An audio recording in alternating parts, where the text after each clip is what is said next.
আজকে আমরা শিখব কী করে মাইক্রোসফট অফিস ওয়ার্ডে ফাইন্ড রিপ্লেস করতে হয়।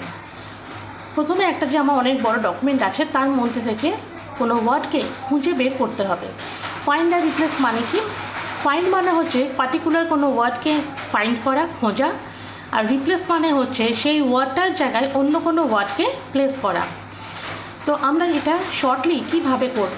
একটা অনেক বড় ডকুমেন্টের কোনো ওয়ার্ডকে একটু একটু করে খুঁজে বের করতে গেলে অনেক টাইম টেকিং ফ্যাক্টর হয়ে যায়।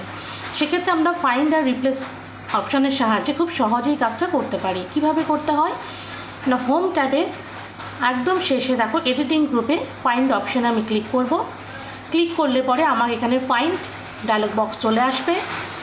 সেখানে যাই লেখা থাকুক সেটাকে আমি ইরেজ করে দেবো, আর যে ওয়ার্ডটা আমি খুঁজতে চাই সেই ওয়ার্ডটা নিয়ে আমি লিখব। আমি এখানে লেখা আছে এখানে হোম, আমি হোমটা নিয়ে চাইছি যে হোমটা কোথায় কোথায় লেখা আছে। আমি হোম লিখলাম।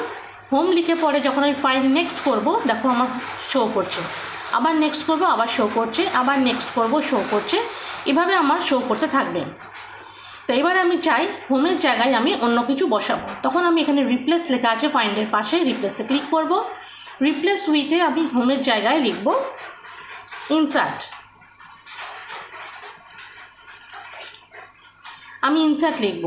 ইনসার্ট লিখে যে আমি রিপ্লেস অল করব, দেখো সেগুলো রিপ্লেস হয়ে যাবে। এটা ওকে করতে হবে, যেটা আসবে। এবারে দেখো হোমের জায়গায় সেটা ইনসার্ট হয়ে গেছে। দেখো এখানে ইনসার্ট হয়ে গেছে, ইনসার্টটা হয়ে গেছে। যেখানে যেখানে আমার চাইছিলাম সেখানে ইনসার্ট হয়ে গেছে। দেখো এখানে ইনসার্ট হয়ে গেছে। দাঁড়াও, এটা ক্লোজ করে দেখিয়ে দিচ্ছি। দেখো এখানে ইনসার্ট ছিল, এখানে ইনসার্ট হয়ে গেছে। আর যেখানে যেখানে হোম ছিল সেখানে সেখানে ইনসার্ট হয়ে গেছে। এই একটা ইনসার্ট, এরকমভাবে ইনসার্ট হয়ে গেছে। তো এইভাবে আমরা ফাইন্ড অ্যান্ড রিপ্লেস করতে পারি।